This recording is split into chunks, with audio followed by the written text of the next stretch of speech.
It's weekend number 2. I'm so excited. Tegan and Sara are sitting right next to me. How are you? We're good, thank you. Yeah, very excited to be here. Thanks for having us. Of course. And just so you know, closest to me is Sara with no H. And obviously, that is Tegan. That's right me. there. Yep. And they are sisters, and they are twins, and they're from Canada. And how many years officially have you been together as a band making music now? Well, we started making music when we were in high school, which I'm proud to say was in the mid-90s. So this is, yeah, thank you to all the people. But I feel like our average fan right now was born when we graduated high school in 1998. But we drink vampire blood, so we're still at it and still feeling very fresh-faced and excited to be making records in 2013. Nice. In our gifting lounge, we have vampire blood. Oh, good. Great. Yeah, I so picked some up on my way down to Coachella. I can't believe you guys are just giving that out now. Right. I mean, before it was like one of every 200 people would get it. Now we just throw it out to everyone. So you've been making music that long. What was going on in your lives where you said, you know what, let's make music together? And is it because you're sisters, you're doing it together, and twins, and you have that bond? Or why do music together and from the beginning? I mean, for us, we just started fooling around at home when we were teenagers. We used to go see punk rock shows and that sort of thing, and all of our friends, their older siblings were in bands, and it just sort of was like something you did, and then it was just natural. We were like roommates, basically, so, if I got into something, she got into it, so we just started naturally sort of songwriting together. And in the mid-90s, who were some of the bands that you really liked?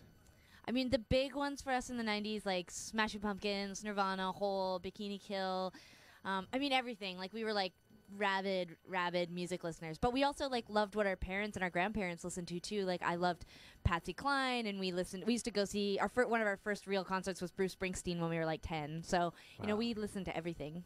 And Tegan, how'd you get those tickets to Bruce Springsteen? Well, we had a very, our family was very musical. Everybody loved music very much. So my stepdad, his first record that he ever bought was Bruce Springsteen, and his name is Bruce. So it sort of came with the territory.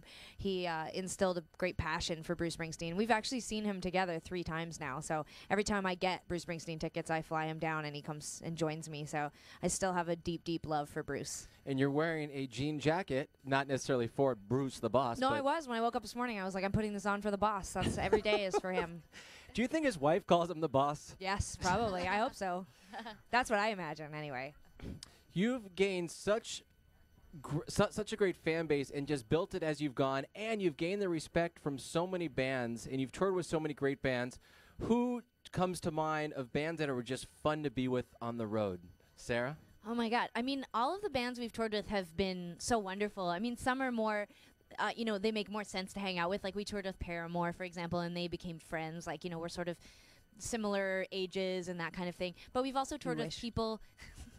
Okay, so I'm 10 years older than them, but they're close in age. Our maturity is very close. But but we've also toured with the Killers and Black Keys, and we learned so much touring with like Neil Young, for example. So it's like now you're just bragging. I know I am bragging. Wow, that's I'm awesome, like, though. it was cool. But no, but some people make more sense. Like we weren't like chilling with Neil Young. It was more of like it was almost like going to school. We were just being educated every day, like hanging around with somebody who's so amazing.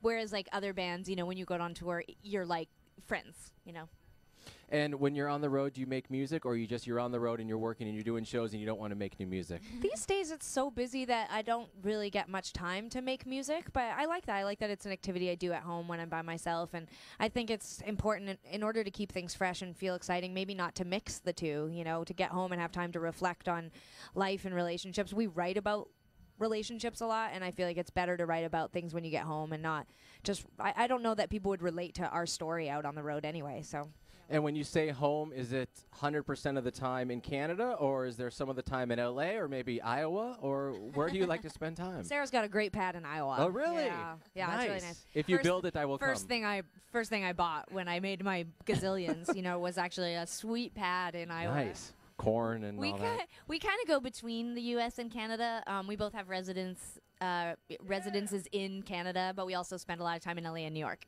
Nice. Well, thanks so much for being here. You're going to play in a few minutes, right? Yeah, we are. We're so excited. All right. That's Tegan over there, and this is Sara next to me, and they're Tegan and Sara, and you're Thanks, charming guys. and Thank you. nice, and Thanks. thank you so much for talking with me. Thank you. All right, on the world-famous KROQ.